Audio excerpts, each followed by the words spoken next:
Hello student, मैं Manoj Kumar Meena, lecturer electronics, Kodnur polytechnic college Dausa. Student, हमने पिछली क्लास में फंक्शनल ऑर्गेनाइजेशन पढ़ा था। आज हम उसी क्लास को आगे बढ़ाते हुए लाइन एंड स्टाफ ऑर्गेनाइजेशन के बारे में पढ़ेंगे। तो लाइन ऑफ ये कुछ इसका एक पूरा एक चार्ट है जिसमें पूरा दिखाया हुआ लाइन एंड स्टाफ ऑर्गेनाइजेशन के बारे में। अभी हम देख लेते हैं। Combination of line organisation and functional organisation as shown in the chart.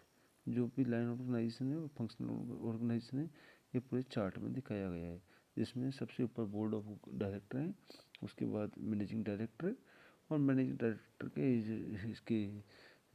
इसके नीचे हैं chief account officer, company secretary और डिफरेंट और भी ऑफिसर हो सकते हैं। उसके नीचे GM, general manager, engineer, salesman और work manager, production engineer, estimator, personal manager, cost accounting, purchase. तो ये बहुत सारे इसके जीएम के नीचे हैं। उसके बाद में हमारा अलग department transport, store keeper, shop, rate fixer, maintainer. तो जो लाइन और स्टाफ, जो लाइन होता है, लाइन ये जो होता है ये मिडिल पोर्शन, जो भी अथॉरिटी है उसका जो मिडिल पोर्शन होता है उसको बोलते हैं लाइन।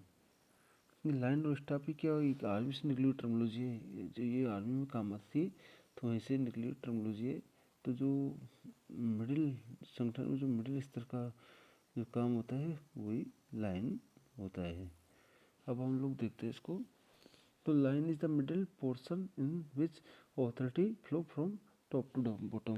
तो जहाँ पर लाइन एक मिडिल, जो संगठन में एक मिडिल लेवल है जहाँ पर जो ऑथोरिटी जो सत्ता है वो ऊपर से नीचे की तरफ आती है।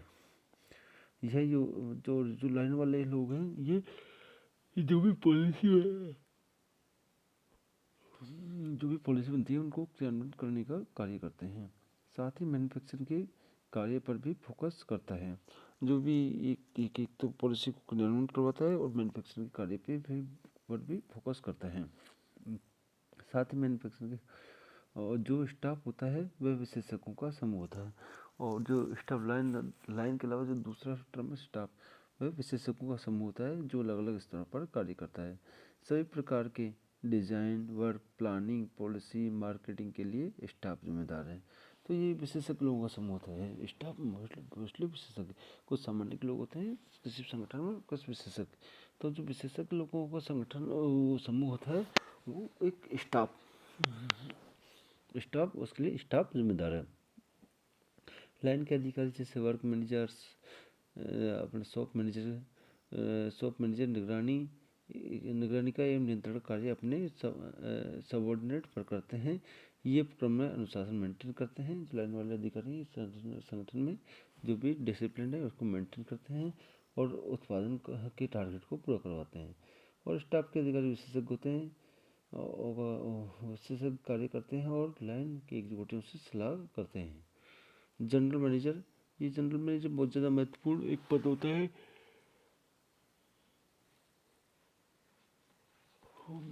कि मदद से स्टाफ के एक्सपर्ट करते हैं जो कि थियोरेटिकल एवं प्रैक्टिकल ज्ञान के विशेषज्ञ होते हैं। स्टाफ के एग्जीक्यूटिव द्वारा दी गई सलाह को लाइन के एग्जीक्यूटिव द्वारा सबसे ज़्यादा महत्व दिया जाता है।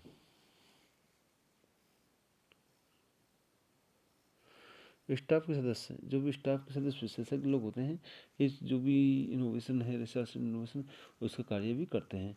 तो उसमें लिखा हुआ है स्टाफ के वो बहुत सिंपल सी चीज़ें हैं।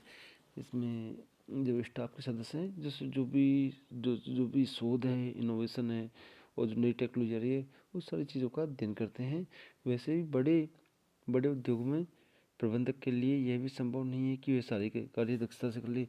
एक ही आदमी सारे कार्य उसी दक्षता के साथ संपन्न नहीं कर सकता, क्योंकि वह उत्पादन तथा विक्रय के कार्य में इतना व्यस्त हो जाता है कि उसे सही ढंग से प्लानिंग के कार्य को करने का समय ही नहीं मिल पाता।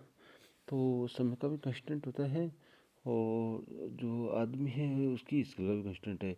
तो एक आदमी सारे कार्यों को संपादित करना संभव नहीं होता है, और उसके पास में वैसे ही बहुत ज़्यादा काम होते हैं, वो ओवरबर्डन होता है, इसलिए वो सारी कार्य नहीं कर सकता।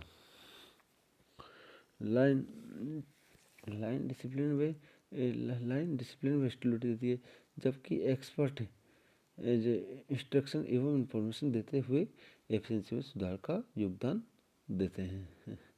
लाइन है, लाइन भी महत्वपूर्ण, लाइन अब संगठन को एक डिसिप्लिन देगी, एक स्टेबिलिटी देगी, जबकि स्टाफ संगठन की दक्षता बढ़ाने में महत्वपूर्ण भूमिका अदा करता है।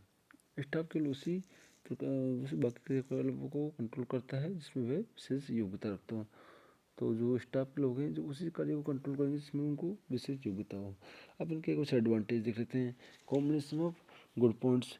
अब इसमें क्या है कि इसमें इस तरह के संगठन में लाइन स्टाफ टाइप के ऑर्गेनाइजेशन में अच्छी बातों का समावेश होता है। जो लाइन में अच्छी बात है उनको स्टाफ में भी समावेश उनको भी उनसे सीखा जाता है, और इसमें दोनों चीज़ों का समावेश हो जाता है। लाइन की अच्छी बातों को ग्रहण कर लेते हैं और स्टाफ की भी अच्छी बातों को ग्रहण कर लेते हैं। दूसरा है ग्रोथ ऑफ इंडस्ट्री।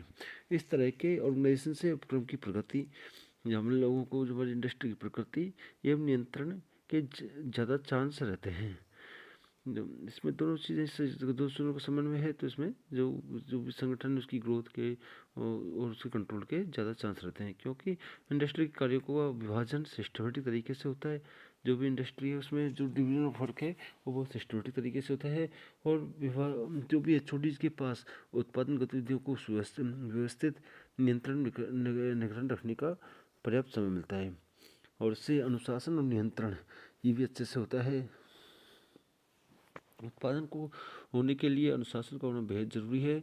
इस तरह के संगठन में क्रियाशील संगठन के मुकाबले ज़्यादा डिसिप्लिन होता है।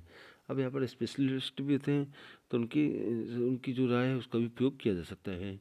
और इसमें मिसलेनियस है, मटेरियल, मानव घंटे, मशीन घंटे का अपव्यय कम होता है। इसमें जो भी टाइम मैनेजमेंट, जिसमें जो टाइम का जो मिसयूज है वो भी कम होगा, मशीन का भी कम मिसयूज होगा, मेटेरियल का भी कम होगा, और quality of product is increase, और किसी तरह के भ्रम की स्थिति नहीं होती है जैसे क्रियाशील संगठन में होता है।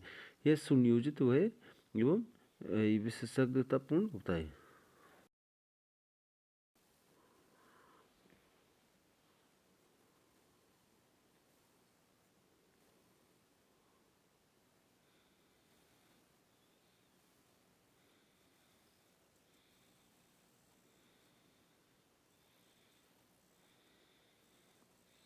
सॉरी।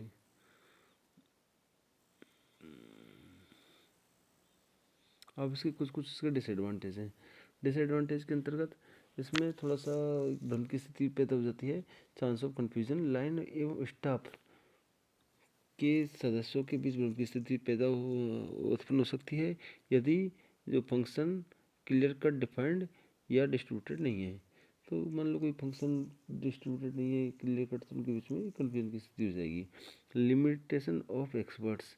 अब इसमें जो स्टाफ के एक्सपर्ट द्वारा दी गई कीमती सलाहें, राय व प्रशंसाएं लाइन के अधिकारियों द्वारा इग्नोर नेगलेक्ट की जाती हैं। जो भी स्टाफ के लोग सलाह देते हैं वो कई बार लाइन वाले उनको नेगलेक्ट कर देते हैं। इंक्रीज इन कॉस्ट, तो इसमें कॉस्ट भी बढ़ जाती है। इसमें प्रोडक्ट की कीमत स्टाफ विशेषज्ञों को दी गई उच्च सैलरी वेतन से बढ़ जाती है, तो इसमें कॉस्ट भी बढ़ जाती है। और इसमें कुछ मिसलेनियस है, कमेटी के विभिन्न सदस्यों के बीच में टकराव की स्थिति भी उत्पन्न हो जाती है, जिसके कारण निर्णय लेने में समय लगता है।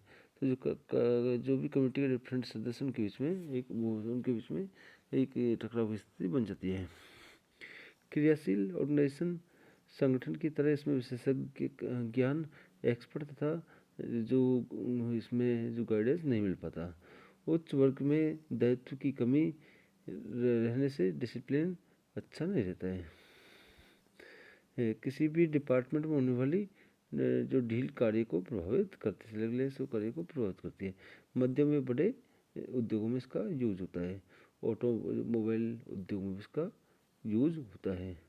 तो ये हमारा कुछ ही हमारा जो लाइन और स्टाफ ऑर्गेनाइजेशन का जो इसकी लाभ है, उसकी हानि है, उसके बारे में ये हम लोगों ने विस्तार से चर्चा करी।